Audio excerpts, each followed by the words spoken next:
Michelle here, and for my card today I'm starting off with this stamp.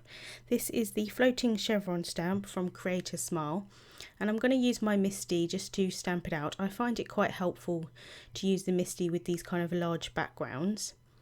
So I'm going to ink it up really well with some Versamark ink, and I'm stamping it onto some Marshmallow Basil Card Shop cardstock. So I'm just pressing down really well just to make sure that I get an even coverage.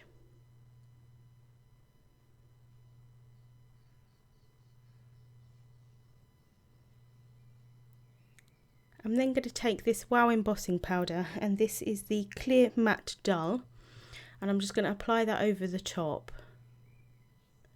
And I really like this embossing powder because it's got a really nice effect in that you can't actually see that it's embossing powder, if that makes sense.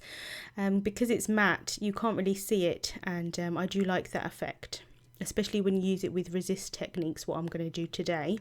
So this is my Epicurean board, and it's a heat resistant board, and it's just quite helpful to emboss on or watercolour on or anything like that. So I'm using some micropore tape, sorry I couldn't remember what it was called then, some micropore tape, and I'm just applying a little bit just to kind of hold it down, just so the paper doesn't kind of go flying around everywhere. And it's quite helpful because when I use the heat gun, which I'm going to do here, I don't burn my fingers on the cardstock. So I'm just heat setting that embossing powder, and then I've got an acrylic block here to the side with a little bit of cardstock underneath just so you can see the colour. And this is Tim Holtz Distress ink in Peacock Feathers, and I've got a little pot of water here, and I'm just applying some water onto the paper. Now this cardstock, like I said, isn't watercolour cardstock, it's Basil Card Shop, but because it's so thick it does actually work quite well with watercolouring. I'm going to do a really messy effect here. I just want to get the colour down. I could use a blending tool, but I actually wanted the watercolour look, and I wanted it sort of a little bit messy and kind of variations of colour in different places.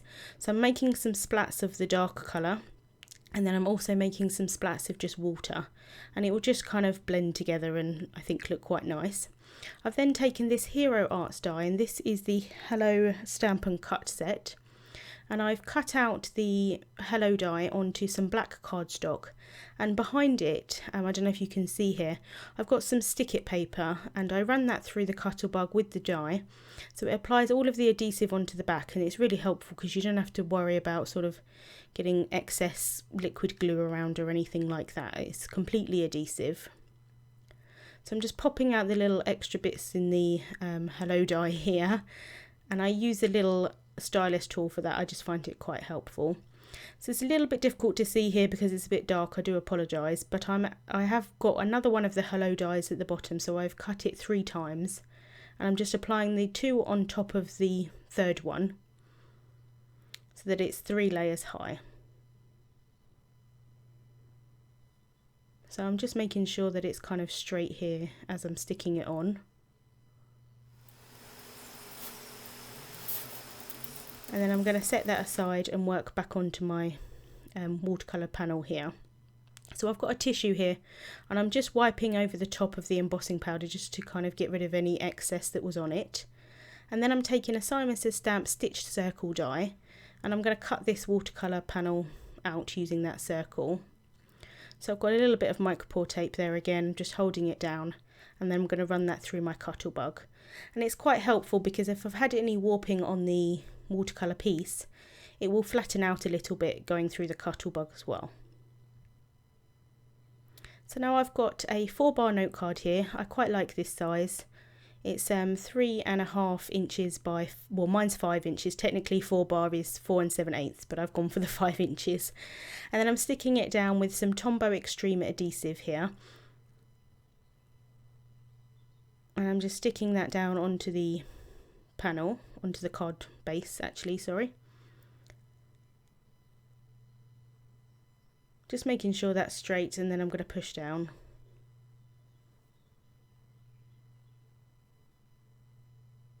I've then got my Hello die here, and again I'm just pushing out all the little bits of the insides of the letters.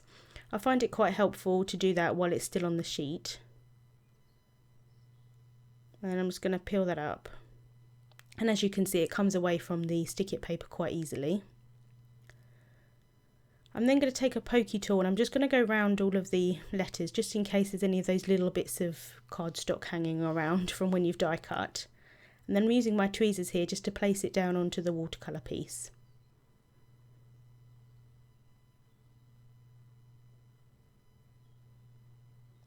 And then this is actually a little bit of a sneak peek.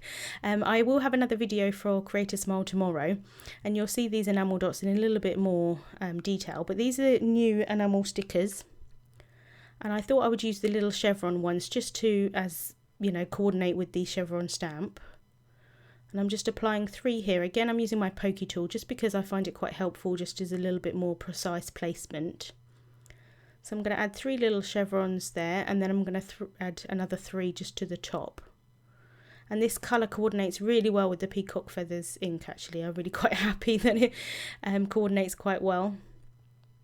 So just popping them on there. It kind of just gives a little bit more focus to the hello wording. And then I'm taking my Pico embellisher here. This is the shimmer one. I seem to be having a little bit of trouble getting the lid off. Sorry about that. And I'm just going to apply that to the whole of the hello. This gives a little bit of extra shimmer and sparkle, and it makes it like a bit like glossy accents, gives it a glossy effect. This does actually dry a lot quicker than glossy accents, which I'm quite happy about. And it is a little bit wetter as well, so it's not quite as 3D as glossy accents, but it does give a nice extra bit to the card. So just popping the lid on there of the embellisher, and then that's the card for today. I've got a couple of photos here to share with you. All of the links to the products that I've used will be down in the description bar on YouTube and also on my blog. Thank you so much for watching, and I'll see you soon.